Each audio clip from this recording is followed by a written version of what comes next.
Bien, vamos a nuestra segunda parte y comenzamos en esta lámina número 5, hablando un poco de Simón el Mago, que es lo último que me queda como notas sobre el capítulo 8. Como dije anteriormente, esta es la primera de varias confrontaciones que tuvo el movimiento cristiano naciente con la magia en el mundo pagano. Y esto es bien importante porque los judíos no tenían tanta experiencia con esto como el mundo pagano. Sabían de esto, pero le hacían el quite porque era parte de su religión. Entonces, esta confrontación es muy importante porque requiere definir qué poder es superior. Y lo mismo dicen los misioneros hoy en día, que cuando llegan a regiones lejanas, no importa cuál predica mejor, no importa cuál sabe más de la Biblia, sino lo que importa es cuál es el poder mayor. Entonces, cuando llegan a regiones que son casi tribales, el tema no es que le vengan a enseñar la Biblia sistemáticamente, sino que la gente se va a fijar si son capaces de derrotar al chamán, al médico brujo de la aldea.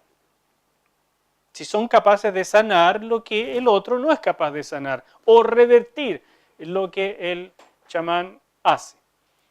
Entonces es un enfrentamiento de poderes y eso es lo primero que la iglesia en esta época tiene que hacer, porque se va a meter a un mundo donde la magia está muy bien instalada y era parte de la religión. La narración del encuentro de Pedro, que también se llamaba Simón, ¿no es cierto?, al principio, pero ahora vamos a llamarlo sistemáticamente Pedro para no confundirlo, con Simón el Mago, probablemente se trate del mismo Simón que fundó una importante secta gnóstica en este siglo I llamado los simonianos y que se hizo más importante en el siglo II, por supuesto no Simón mismo porque Simón murió en el siglo I, pero de los discípulos. Y lo que este encuentro programado, ¿no es cierto?, por Lucas en el libro de los Hechos, programado literariamente, porque el encuentro fue real, es lo que pasó. Felipe se encontró con este hombre y este hombre mismo se interesó en lo que Felipe hacía, dice que hasta se bautizó. Cuando llegaron los apóstoles, lo que más le llamó la atención era esto de orar y que viniera el Espíritu Santo. Entonces, este encuentro que Lucas aprovechó de narrar en el libro de los Hechos, tiene este programa doble. En primer lugar, establecer la victoria del cristianismo sobre los simonianos, que es una secta gnóstica que va a comenzar a tener bastante fuerza hacia el final del siglo I y sobre todo en el siglo II. Y en segundo lugar, enseñar sobre la soberanía del Espíritu Santo al elegir a los líderes. Porque es el Espíritu Santo el que dice quién puede orar por otro para que venga el Espíritu Santo. Y no es cualquiera, menos aún uno que quiere supuestamente tener este poder comprado por dinero. ¿Me entienden? Entonces Lucas establece a través de este evento estas dos situaciones. El cristianismo es muy superior a la secta gnóstica de los simonianos y de toda la magia que ustedes se puedan imaginar, y también es el Espíritu Santo el que define quién es aquí el que manda. Y estos son puntos, son parámetros que deben estar presentes hoy también. ¿No es cierto? Nosotros como semillas tenemos que estar preparados, no solamente para enseñar la Biblia sistemáticamente, y eso debería estar todo cristiano preparado para eso, sino que tenemos que estar también preparados para discipular a otro y también para orar y ver señales milagrosas y también para enfrentarnos con poderes de la oscuridad. Lo que les he dicho tantas veces, ¿cuáles son las 5 ramas, 5 aristas que todo cristiano debe poder manejar en su vida para tener un cristianismo exitoso? Y si no se las recuerdan, anótenselas. 1, saber leer la Biblia con entendimiento. 2, tener una vida de oración. 3, hacer su devocional sistemáticamente, tener una vida espiritual. 4, aprender a vivir en el Espíritu, no en la carne. Y 5, involucrarse en la guerra espiritual, a propósito, con conocimiento. Si ustedes completan estas 5 cosas, ustedes van a ser semillas útiles. Y estos cristianos demuestran que realmente estaban preparados para todo esto. Y si nosotros no lo estamos, no podemos echarle la culpa a nadie más que a nosotros mismos, pues. Por no involucrarnos, por no estudiar, por no participar, por no querer aprender. Sobre todo en una iglesia donde sí queremos y podemos transmitir todas estas cosas, pues. ¿Me explico? No es para hacer sentir mal a nadie, pero simplemente decirles, cada uno tiene que tomar su parte en esto. Mi parte es proveerles todo lo necesario para que puedan prepararse. Su parte es dejarse preparar. Los padres de la iglesia llamaron a Simón el mago el padre de los herejes, porque realmente fue muy importante su influencia. Así lo dijo, por ejemplo, Justino Mártir, Ireneo y varios otros. En Samaria lo llamaban el gran poder de Dios. Así es que tiene que haber sido como un Chris Angel de su época, algo así, un engañador, pero que hacía trucos que son impresionantes, ¿no es cierto? Pero de repente viene uno que no hacía ningún truco, sino que de verdad hacía milagros por el poder del Espíritu Santo. Y eso dejó loco a Simón. ¿Se fijan? De Hechos capítulo 8 se acuñó la palabra simonía, que es una palabra importante en la historia de la iglesia, que significa el intento de comprar un puesto o alguna prerrogativa religiosa por medio de dinero. ¿Se fija? Eso se hizo, por ejemplo, mucho en la Edad Media. Comprar puestos. Se compraba el puesto de obispo, se compraba el puesto de cardenal, y eso involucraba gobierno sobre una cantidad de regiones o de feudos o lo que sea, y por supuesto se recogían las platas que eran obligatorias para la iglesia. ¿Y quién se quedaba con esas platas? Bueno, el que había comprado el puesto. Es parecido a hoy a poner plata para una campaña política, de manera de lograr un puesto, ya sea de alcalde o de senador o de diputado. Uno sabe que de alguna manera, un poco misteriosa, va a lograr pagar todo lo que invirtió en la campaña, ¿o no? Y le va a sobrar bastante. Bueno, eso mismo se hacía en esta época con simonía.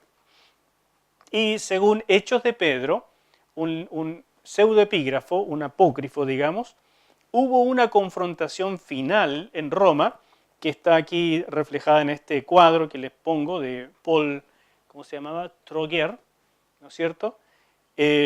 Un enfrentamiento final de Pedro con el mismo Simón, ya no en Samaria, sino en Roma, porque Simón quedó marcando en mala contra Pedro, según este evangelio apócrifo, este Hechos apócrifo, y lo persiguió hasta Roma, y en Roma lo desafió a un encuentro público de poderes, y Simón el Mago, según este apócrifo, es una leyenda, ¿me entiende?, habría dicho que él era capaz de volar, y con eso iba a vencer completamente a Pedro, así que, pero no le resultó el truco, y ahí quedó, y no demostró ni una cuestión, solo que no volaba. Bien, es solo un supuesto esto de Hechos de Pedro, es solo una leyenda, que ustedes saben que todas las leyendas tienen a veces algún contenido cierto, pero no podemos definir para nada cuánto. Es posible que este Simón, como muchos gnósticos, maestros gnósticos, intentara llevar su doctrina hasta Roma, que en aquel entonces, más adelante, llegó a ser muy importante para de ahí diseminar todo, y Pedro sabemos que terminó sus días también en Roma, así que a lo mejor hubo un encuentro posterior y un enfrentamiento en mala, y todo lo demás puede ser teñido de, no sé, de luces. No tengo idea. Solo se los comento porque es un dato histórico. Bien, ahora vamos a trabajar un poquitito y vamos a trabajar en estudiar a partir de Hechos capítulo 8, esta venida del Espíritu Santo tan especial, ¿no es cierto? Vamos a estudiar todas las ocurrencias de la venida del Espíritu Santo que está en estos pasajes que ustedes tienen ahí. En Hechos 2, 8, 9, 10 y 19. Estos son los grandes pasajes de la venida del Espíritu Santo en el libro de los Hechos. Y vamos a estudiar lo siguiente. Yo les voy a dar 10 minutos para que ustedes trabajen individualmente cada uno de estos pasajes y quiero que puedan ordenar los eventos. Así que es muy rápido. Es ordenar los eventos en relación con la venida del Espíritu Santo. Y para eso les voy a dar un ejemplo. Hechos 2:38, cuando a Pedro le preguntan después del sermón, Pedro, ¿qué haremos? ¿No es cierto? La respuesta de Pedro dice lo siguiente. En primer lugar, es una respuesta después de la palabra de Pedro. Así que lo primero que tenemos ahí es que hubo una palabra. Eso significa una explicación y hubo fe de los oyentes. ¿De acuerdo? La segunda cosa que vemos es que Pedro dice, arrepiéntanse. En tercer lugar, les dice, bautícense. Porque el arrepentimiento, desde Hechos capítulo 2 en adelante, es la manifestación visible del arrepentimiento. En tercer lugar, o en último lugar, Pedro les dice, y les dice con total seguridad, como una promesa, recibiréis el don del Espíritu Santo. ¿Me entienden? Esto mismo quiero que ustedes hagan en todos los siguientes pasajes. O sea, que me digan, ¿hubo palabra? ¿Cuál es el evento que viene a continuación? Arrepentimiento, bautismo, imposición de manos, recibir el Espíritu Santo. ¿En qué orden ocurre todo eso? Y ustedes tienen que descubrirlo en los próximos 10 minutos para todos los pasajes que vienen. ¿Queda claro? Muy bien, paramos entonces por 10 minutos y trabajen.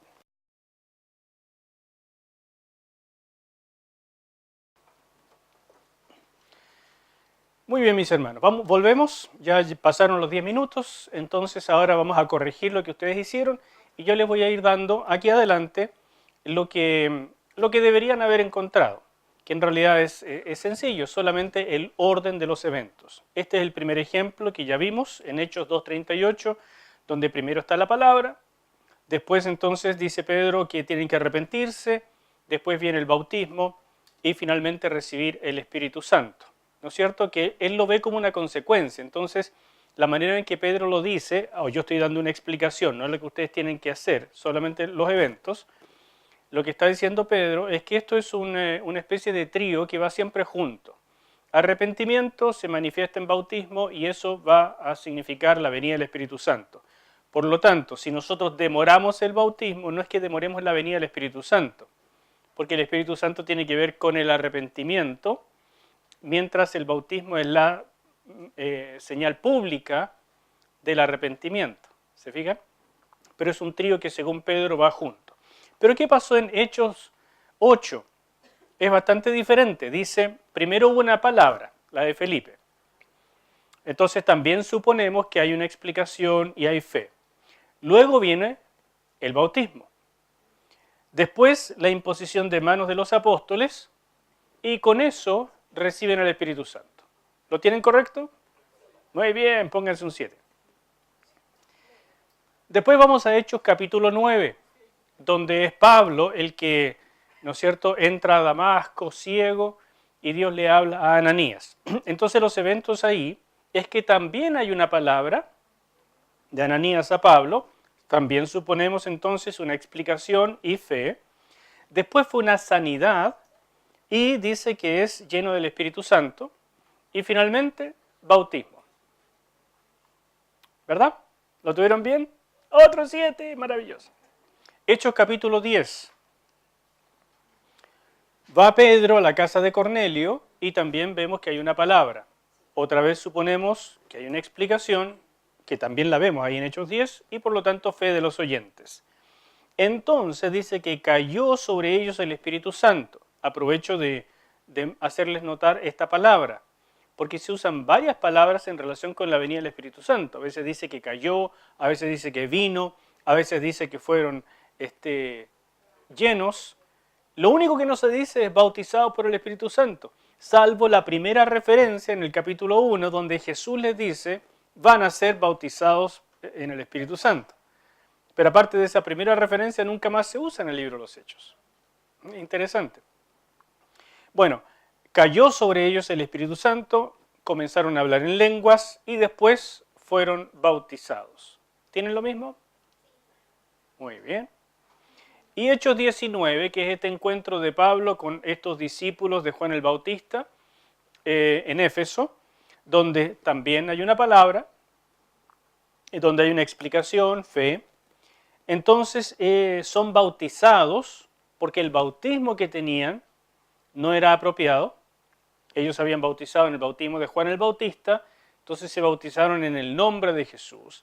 Posteriormente entonces está la imposición de manos, de Pablo en este caso, y vino sobre ellos el Espíritu Santo, hablaban en lenguas y profetizaban.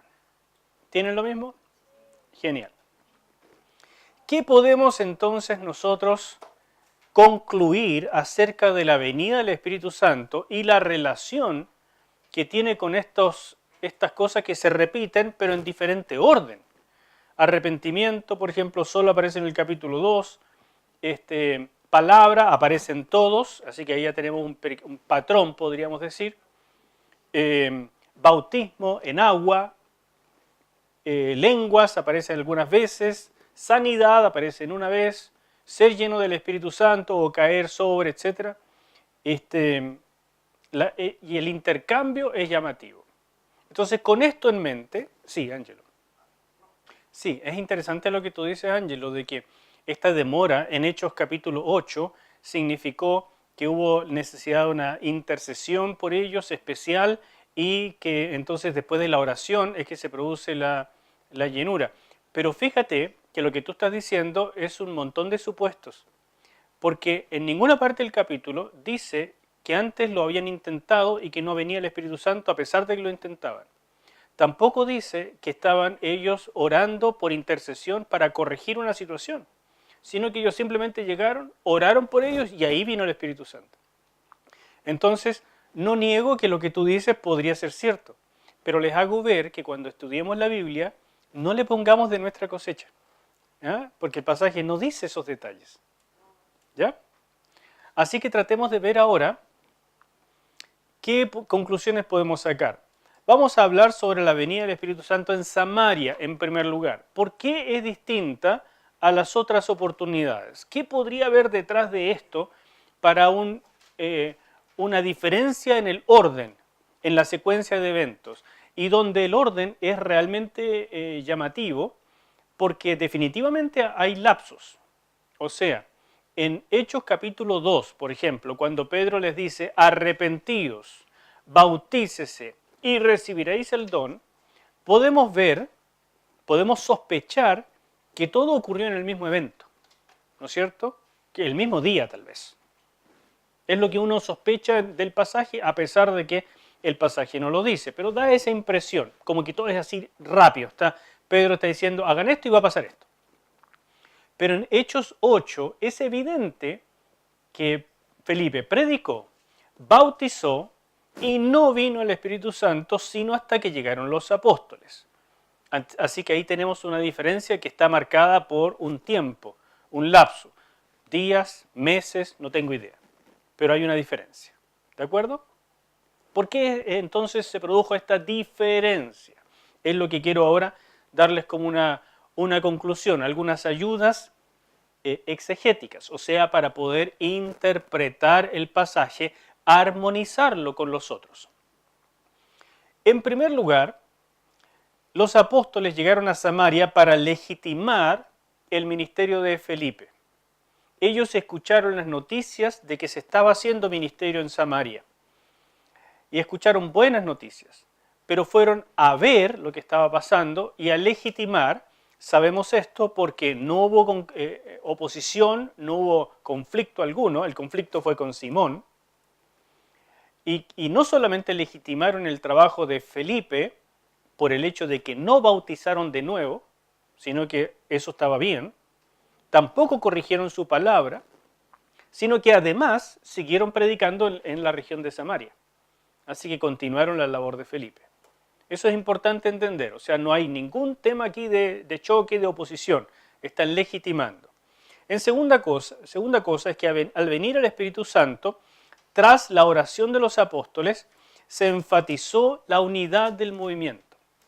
Porque usted tiene que entender que Samaria estuvo por siglos separada de los judíos. Samaria, los samaritanos realmente estaban en pelea con los judíos. De manera que si ellos hubieran podido formar una iglesia B, lo habrían hecho. Si el conflicto generacional judío-samaritano entraba a la iglesia, entonces ellos lo habrían mantenido y habría comenzado una iglesia dividida. Porque eso es lo que habría pasado. Si Felipe va, un judío helénico, predica, bautiza y viene el Espíritu Santo y todo, entonces se acabó. Entonces los samaritanos dicen, ¿y qué relación tenemos nosotros con Jerusalén? Ninguna, ninguna. ¿Me entienden? Pero aquí Dios hace una excepción con algún propósito, porque a Dios no da puntada sin hilo, hermanos míos. Entonces, si está haciendo una excepción es por algo que tenemos que descubrir.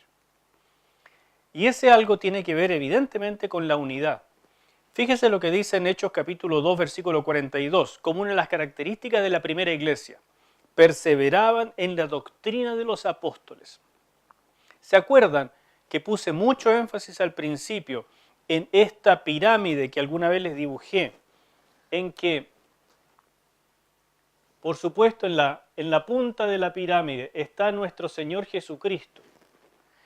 Pero después Él le delega todo lo que Él tiene a los apóstoles.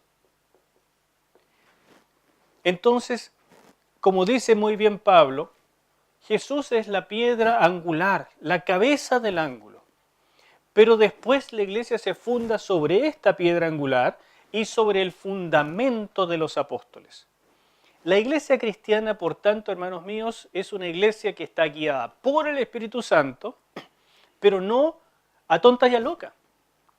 No es que cualquiera pueda hacer lo que quiera, sino que definitivamente, desde el libro de los Hechos, o sea, del inicio mismo de la iglesia, se nos quiere decir que sin tratar de hacer una imposición, es el Espíritu Santo el que está marcando la necesidad de mantener la centralidad de la enseñanza de los apóstoles. Porque ellos estuvieron con el Señor, ellos traen la fuente original. De lo contrario, hermanos míos, habríamos tenido un montón de evangelios, un montón de escritos diferentes, un montón de propuestas de iglesia, un montón de divisiones, como en efecto lo hubo en el siglo I y siglo II. Y todo lo que no se ajustaba a los apóstoles, a la doctrina de los apóstoles, fue el criterio, precisamente para decir esto es sectario, esto no es. Asimismo, ese es el criterio que se usó para definir los escritos que fueron aceptados posteriormente en el canon de la iglesia. ¿Me entienden? Así que aquí nos está dando un tema muy interesante e importante. En tercer lugar, al enviar el Espíritu Santo, Dios mostró la aceptación de los samaritanos en igualdad de condiciones. Y lo mismo ocurrió con los gentiles en el capítulo 10. Para los judíos, si no veían el Espíritu Santo venir igual que sobre ellos en Hechos capítulo 2, nunca habrían aceptado a los samaritanos, y menos a los gentiles. ¿Me explico?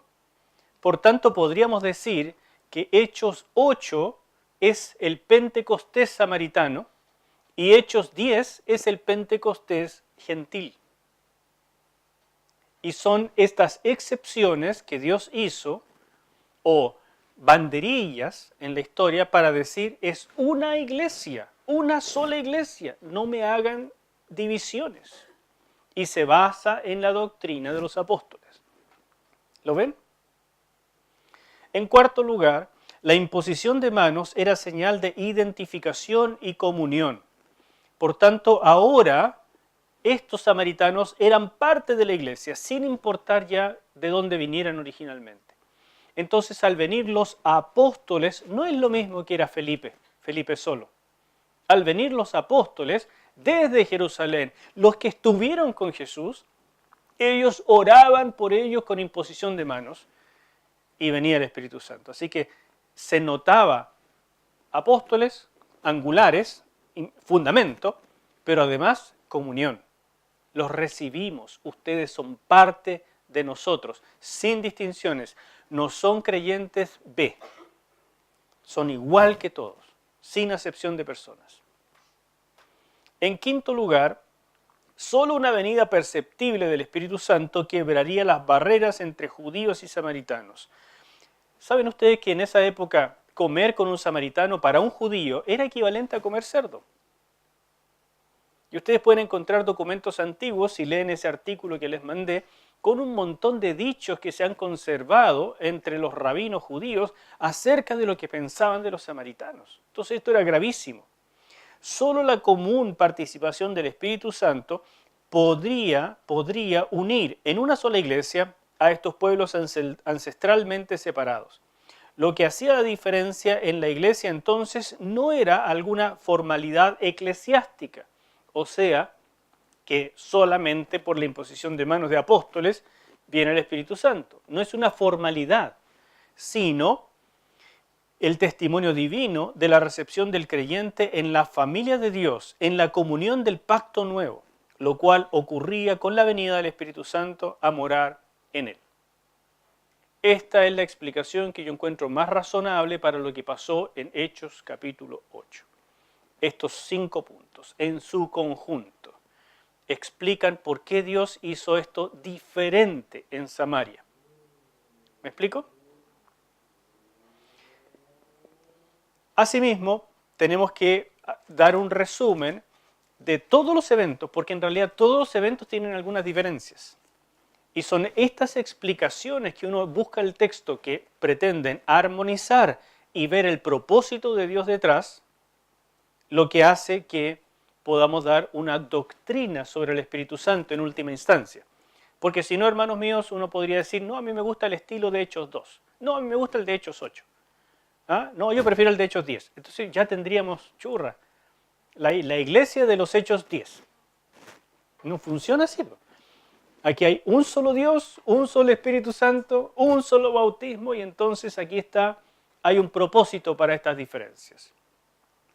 En primer lugar, el bautismo en agua y posterior venida del Espíritu Santo en Samaria es excepcional, no normativo. Lo normal, o sea, lo que deberíamos esperar, parece ser lo de Hechos capítulo 2 y Hechos capítulo 10. Vale decir, fe junto con arrepentimiento, que se expresa en bautismo, significa recepción inmediata del Espíritu Santo. De lo contrario, Pablo no habría podido decir en 1 Corintios 12, todos hemos sido bautizados en un mismo Espíritu. Pablo habría tenido que estar equivocado si él decía eso, y la verdad es que no ocurre así, sino que algunos reciben inmediatamente el Espíritu Santo y otros años después. ¿Pablo estaría equivocado o esas otras personas están equivocadas? Yo creo que Pablo tenía la razón. Entonces, lo normativo es Hechos 2 y Hechos 10. Palabra recibida con fe, Espíritu Santo viene. Posteriormente, se manifiesta públicamente lo que ocurrió en el interior. ¿Qué ocurrió? Fe ligada al arrepentimiento. ¿Se ve? En segundo lugar, las excepciones de Hechos 8, 9 y 19, donde se requirió la imposición de manos para la venida del Espíritu Santo, bueno, ahí está claro que también en Hechos 9, que corríjanlo por favor porque no lo coloqué en la lámina, ¿no es cierto? Se debieron a que las personas involucradas eran dudosas para los demás. Hechos 10 caería dentro de esto mismo porque los gentiles eran dudosos, ¿no es cierto? Pero en Hechos 10, Dios simplemente hizo el mismo patrón de Hechos 2, porque la verdad es que los samaritanos es un grupúsculo en el mundo, pero los gentiles eran miles de veces más que los judíos. Entonces, Literalmente, Hechos 10 es Pentecostés gentil, mientras Hechos 2 es el Pentecostés judío. Así que ahí está la equiparidad y por eso esos dos capítulos son absolutamente normativos en el libro de los Hechos. Mientras el capítulo 8, 9 y 19 son excepciones, porque el capítulo 8 nos muestra un pueblo que es totalmente desechado para los judíos, aborrecible para los judíos. Así que se necesita algo realmente diferente para que los acepten. Hechos 9, estamos frente al perseguidor estrella de la iglesia. Entonces, si no venía un discípulo reconocido y no venía el Espíritu Santo de manera visible, nadie habría aceptado a Pablo. ¿Sí o no? Y en Hechos 19 también es una excepción, porque o se cortaba esta cosa que había en paralelo, parece por bastante tiempo, de los discípulos de Juan versus los discípulos del Señor Jesús, o se cortaba de una vez diciendo el bautismo de Juan no puede ser discípulo de Juan si Jesús está claramente siendo el Mesías y es Él el que da el Espíritu Santo. Entonces tenían que salir de eso para entrar a esto. Y cuando ellos lo hicieron, vino el Espíritu Santo con todo, o sea, bautismo del Espíritu Santo, lenguas, profecía. Si no fuera así, estos discípulos permanecerían dudosos. ¿Se habrán convertido de verdad o no? ¿Me explico? Entonces el libro de los Hechos nos marca estos hitos, porque ustedes ven que hay conversiones a cada rato en el libro de los Hechos, y no siempre se menciona el Espíritu Santo ni todas las cosas. Entonces estas excepciones, estos hitos, son para mostrarnos que Él está avanzando. Y si ustedes lo miran en perspectiva, lo que nos está mostrando el Señor es que el reino está avanzando y está abarcándolo todo. Tal como dice Hechos 1:8. Jerusalén, Judea, Samaria hasta lo último de la tierra. Todos en igualdad de condiciones. ¿Se ve? Entonces, yo quiero pasarles, antes de que nos metamos a estudiar un poquito aquí la clase, quiero pasarles en 5 minutos, me voy a pasar unos 5 minutos, lo que pasó con Pablo, porque es lo único que quiero hablar de Pablo en este curso. El resto lo vamos a dejar para el siguiente. Y como estoy entrando al capítulo 9, donde es Pablo, entonces quiero hablarles de que Pablo fue en una misión a Damasco y que es súper sorprendente que solamente con llevar cartas del sumo sacerdote él pudiera traer presos a personas. Es decir, es solamente para mostrarles el nivel de influencia de los judíos en aquella época. Cartas del sumo sacerdote significaba que gente de Damasco, la capital de Siria en el norte, le habría hecho caso y le habría dado respaldo político, digamos, judicial, para encarcelar personas, privarlas de la libertad y llevarlas encadenadas a Jerusalén para ser juzgadas. Así que eso ya es llamativo.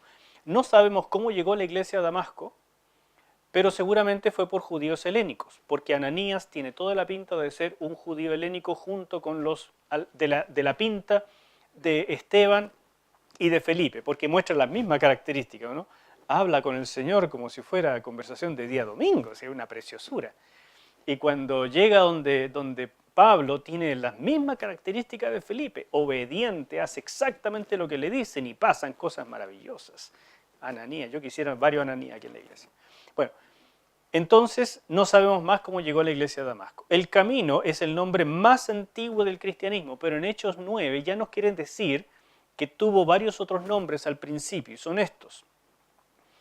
Discípulos, el camino, por supuesto, los santos, los que invocan el nombre del Señor y los hermanos. Todos estos nombres aparecen solamente en el capítulo 9. Así es que es bien llamativo que este movimiento, dentro de su autoidentificación y que ya comenzaba a salir de las fronteras de Jerusalén, requirió autoentenderse también. Y el nombre de cristiano se acuñó bastante tiempo después. Otra cosa importante es que en este mapa que ustedes ven ahí, Pablo viajó más o menos, si fuera en línea recta, 216 kilómetros desde Jerusalén hasta Damasco. Por supuesto hay curvas, Seguro Pablo evitó la región de Samaria, así que se fue a Transjordania, por eso está esta flechita, a ver qué hace esto, ¿se fija? Cruza para no meterse con los samaritanos. Por Transjordania hace el camino hacia el norte hasta llegar a Damasco, ¿no es cierto? Pero en el camino, probablemente por acá, en alguna parte, es cuando viene el encuentro con el Señor Jesús. Por eso le termino de poner esta flecha punteada para decir, llegó a tienta, llegó ciego a Damasco.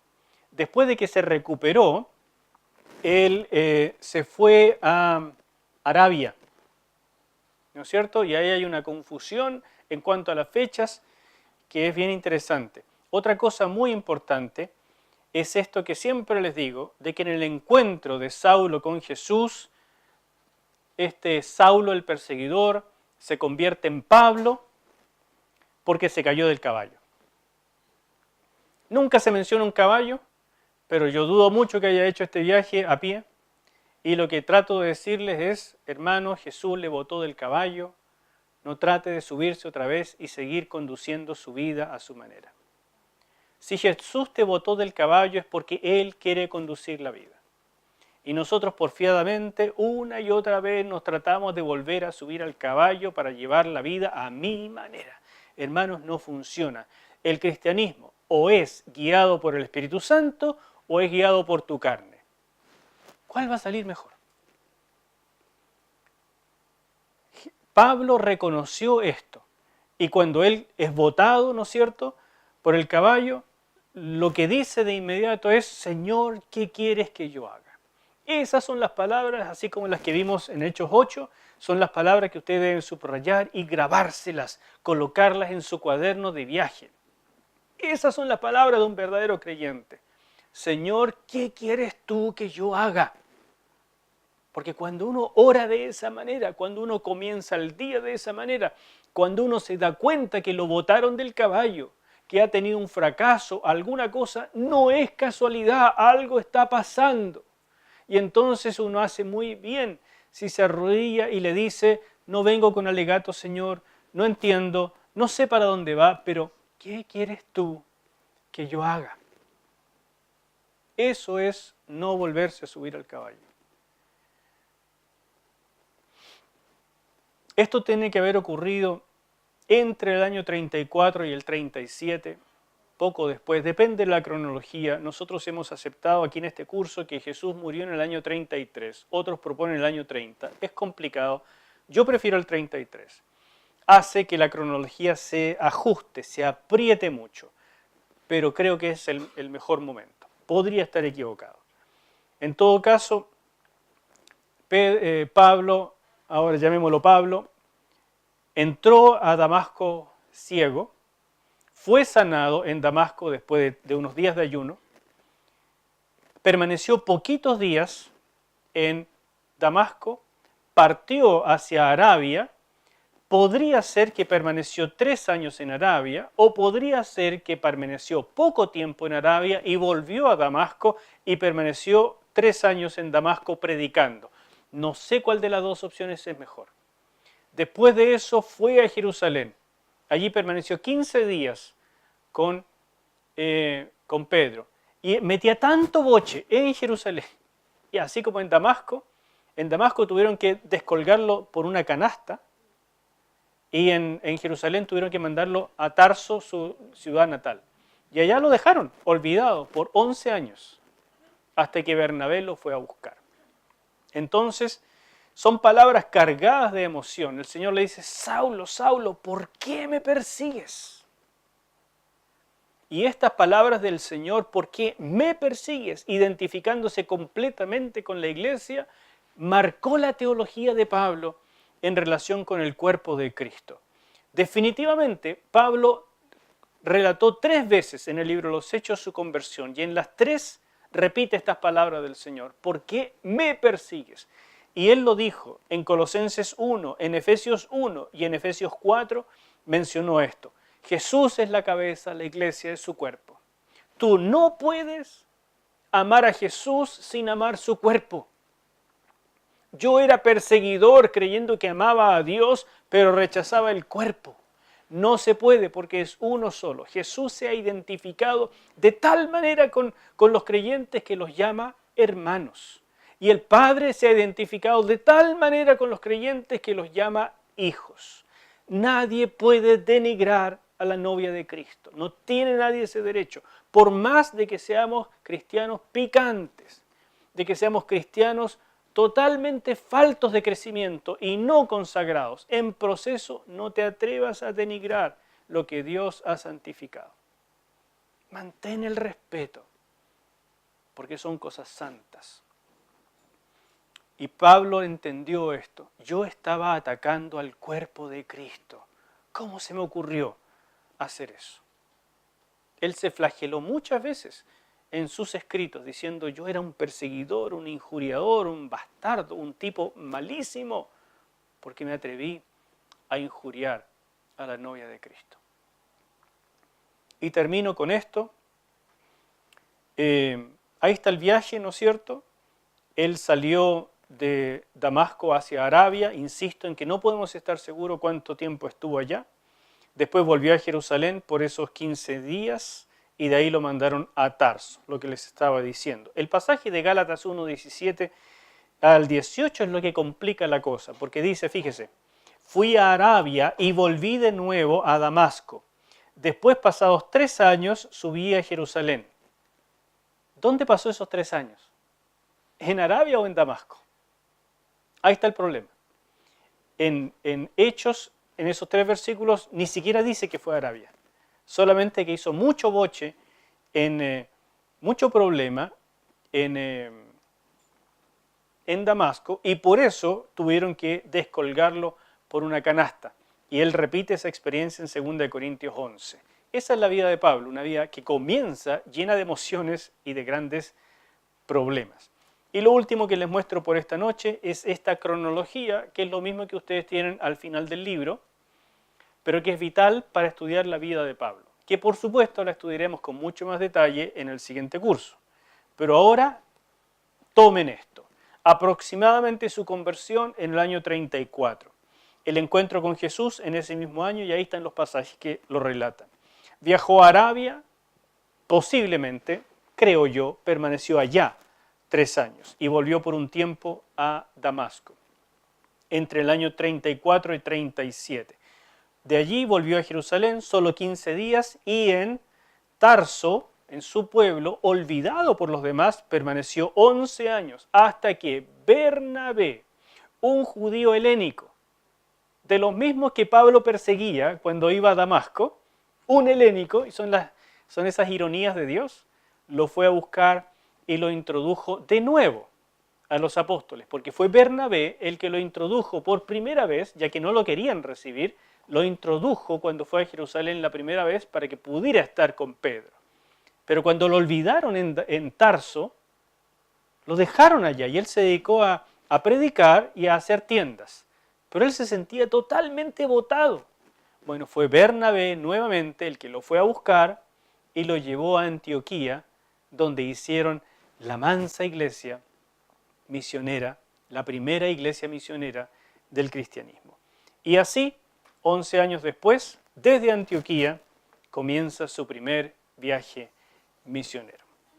El resto de los detalles en la teología paulina del siguiente curso. Que el Señor me los rete que bendiga y nos vemos el próximo miércoles.